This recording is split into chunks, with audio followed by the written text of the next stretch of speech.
Oh hai, Assalamualaikum warahmatullahi wabarakatuh. Kembali lagi di kanal Lonceng Kampus. Kita sekarang akan masuk ke part keempat gitu ya, atau bagian keempat dari topik bahasan mengenai asam amino dan protein. Buat kalian yang baru gabung, kalian bisa cek ya di deskripsi gitu ya untuk pembahasan video 1, video 2, dan video 3 yang membahas tentang topik lain dari asam amino. Oke, kita langsung saja kita mulai untuk video keempat. Kita akan bahas sifat amfoter dan optis aktif dari asam amino. Baiklah adik-adik, buat yang baru gabung dan belum sempat berdoa, silahkan berdoa dulu. Semoga Tuhan berikan kemudahan untuk memahaminya gitu ya, dan memberikan keberkahan di dalamnya. Berdoa menurut agama masing-masing, berdoa dipersilakan. Berdoa selesai. Oke, kita akan bahas yang pertama adalah sifat amfoternya. Nah, apa sih sifat amfoter gitu ya? Kalau adik-adik ingat gitu ya, ini ada asam amino ya. Ada asam amino punya rumusnya seperti ini. C yang mengikat C alfa yang mengikat gugus karboksil, mengikat H, mengikat amino, dan mengikat rantai sampingnya yaitu R. Nah, kalau kalian ingat, N itu pasti kan dia punya sepasang elektron bebas ya, dimana elektron bebas ini pasti akan suka mencari sesuatu yang lemah. Siapakah dia? Dia adalah H ya. Dari setiap H yang ada di sini dalam satu molekulnya, H yang paling lemah adalah H yang terikat dengan O. Karena elektronnya kan tertarik lebih kuat ke arah O, elektron negativitas O lebih besar daripada H. Ya, sehingga apa? Oh, sehingga nanti elektron bebas yang ada di sini itu akan menyerang atom H. Atau dia mau narik nih, mau embat nih, mau diambil nih atom H-nya. Nah, ketika ini diambil oleh N gitu ya, maka elektron ikatan yang ada di antara O dan H itu akan diberikan kepada H. Ya, jadi secara alami karena dia udah mau dapat dari N, maka di sini ikatannya apa? Elektronnya di sini yang dia punya O antara O dan H ini akan diberikan kepada O. Akibatnya apa? Akibatnya akan terjadi perubahan struktur dari asam amino. Ya, jadi yang semula seperti ini maka dia akan lihat oh N-nya tadi ya yang sepasang ini akan dipakai untuk perikatan dengan H. Sehingga apa gitu ya? Sehingga yang semulanya dia ada lebih seperti ini dia menjadi apa? Lebih positif karena elektronnya sudah dipakai bersama dengan H. Nah, sisi dari bagian asam amino ini yang kemudian sekarang sudah mengikat H, membentuk NH3+, itu akan bermuatan positif atau dia memiliki kutub positif. Nah, sedangkan tadi kalau adik-adik lihat di sini ya, tadi ya, di sini kan elektronnya kan diberikan kepada O. Ya, maka nanti elektron pada O ini akan beresonansi antara O dengan O gitu ya. Maka akan terjadi apa gitu ya? Maka akan terjadi perputaran elektron di sini atau kelebihan elektron di sini sehingga dia apa? Dia akan bermuatan negatif. Ingat elektron muatannya kan negatif. Ya, karena dia ada ketambahan jumlah elektron di sini ya atau elektronnya diberikan pada si O tadi gitu ya, ada kelebihan, maka dia akan bermuatan negatif. Perhatikan ini. Nah, karena itu perubahan asam amino ini menjadi dia memiliki muatan positif dan muatan negatif. Ya, ini yang selanjutnya akan kita kenal sebagai Zwitter ion atau ion Zwitter. Ya, apa ion Zwitter ya ini tadi? Asam amino yang bermuatan kutub memiliki kutub positif dan kutub negatif. Nah, Zwitter ion inilah adik-adik yang akan bertanggung jawab pada sifat amfoter si asam amino. Oke, yuk. Artinya apa sih gitu ya? Asam amino itu bisa bertindak sebagai asam. Caranya bagaimana? Ya, bentuk Zwitter ionnya ini tadi ya, dia akan apa? Ya, dia kalau dia mau gitu ya, maka dia akan melepaskan H. Ya, melepaskan H+ membentuk molekulnya kembali. Sehingga dia bersifat asam. Ya, dia donor proton. Ya, kemudian bagaimana kalau dia bertindak sebagai basa? Maka jika dia bertindak sebagai basa, yang terjadi adalah Zwitter ionnya akan mengikat H+. Ya, H plusnya akan masuk ke mana ya? Akan masuk ke yang muatan positif sehingga akan membentuk ini. NH3CHRCOOH. Nah, inilah yang menyebabkan kenapa asam amino itu bisa bersifat asam dan basa. Sekali lagi gara-gara apa? Gara-gara keberadaannya sebagai Zwitter ion. Jadi keberadaan Zwitter ion ini secara alami ya, adik-adik ya. Oke. Nah, next. Kita akan masuk ke topik berikutnya yaitu tentang kemampuan dari asam amino untuk memutar bidang cahaya terpolarisasi atau sifat optis aktif dari asam amino. Nah, caranya gampang, adik-adik ingat kembali struktur utamanya gitu ya dari si asam amino. Ada C, COOH, NH2, dan H yang mengikat R. Nah, kalau adik-adik perhatikan gitu ya, adik-adik perhatikan, jadi ini mirip-mirip nih dengan pembahasan kita yang sebelumnya itu tentang karbohidrat ya. Di sini C-nya lihat. Oh, C-nya gitu ya. Buah ambil pen ya. Ya. Di sini C-nya ini mengikat R1 ya berupa H, kemudian mengikat R2 berupa COOH dan mengikat NH2 ya sebagai R3 ya dan mengikat R sendiri sebagai R3, R4. Nah, lihat di sini R1 sama nggak dengan R2? Enggak juga ya. Sama nggak dengan R3? Enggak. Dan dia pasti akan berbeda juga, kemungkinan besar akan berbeda juga dengan R-nya. Nah, ketika R1-nya tidak sama dengan R2, tidak sama dengan R3, tidak sama dengan R4, maka C-nya akan bersifat apa? Yes, pintar sekali. C-nya akan bersifat kiral. Nah, masih ingat sifat dari C kiral ya.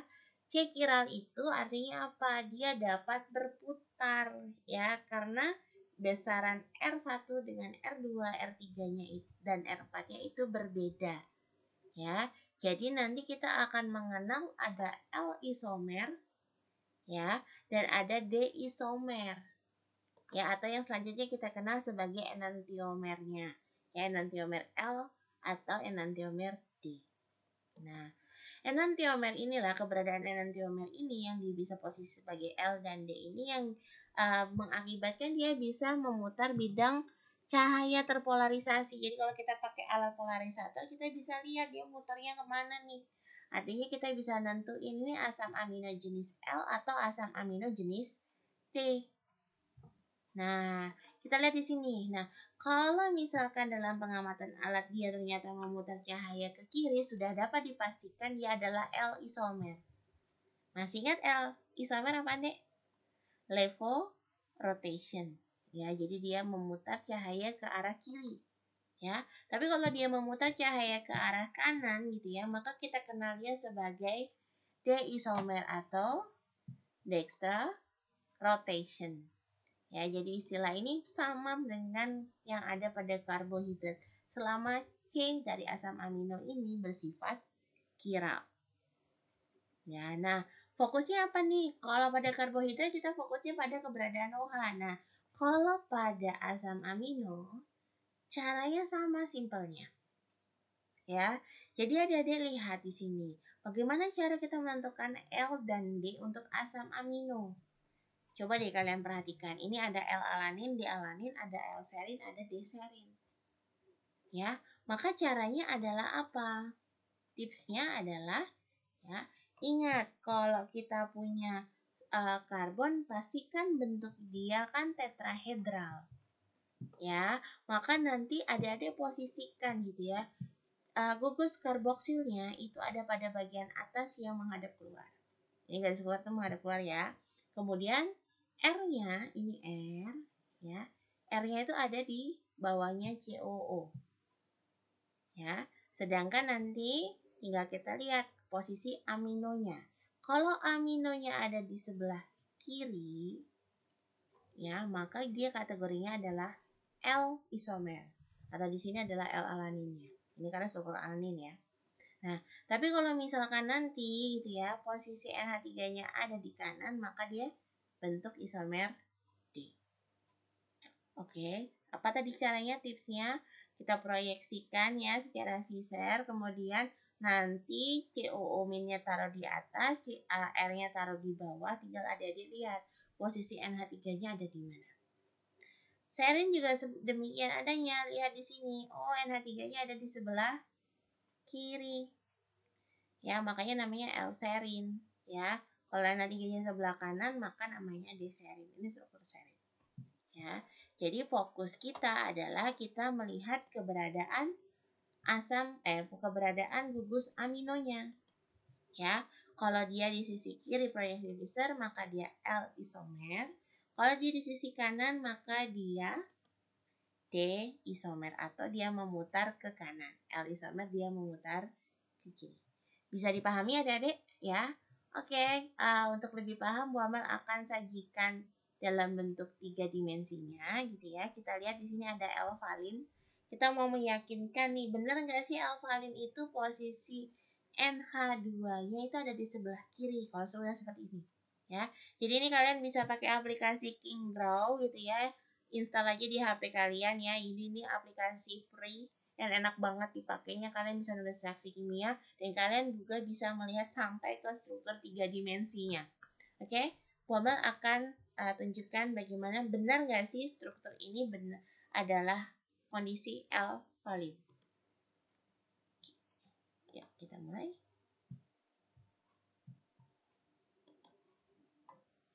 Oke, ya. Jadi seperti ini. Ya, dia lihat ya. Ini kita putar. Tadi posisinya adalah COH-nya kita taruh atas. Ini COH ya. COH taruh atas, kemudian atas ke belakang gitu ya. Yang menjauh dari kita, sedangkan L-nya di bawah. Oke, ini kita putar-putar. Kemudian sehingga kita akan mendapatkan, oh ternyata lihat di sini. Sudah kelihatan ya? Ini NH2 nih yang biru nih.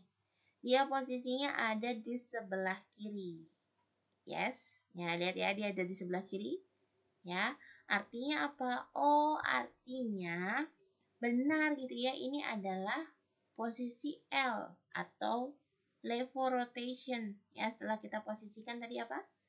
Ya, karboksilatnya di atas ya, menjauh dari kita.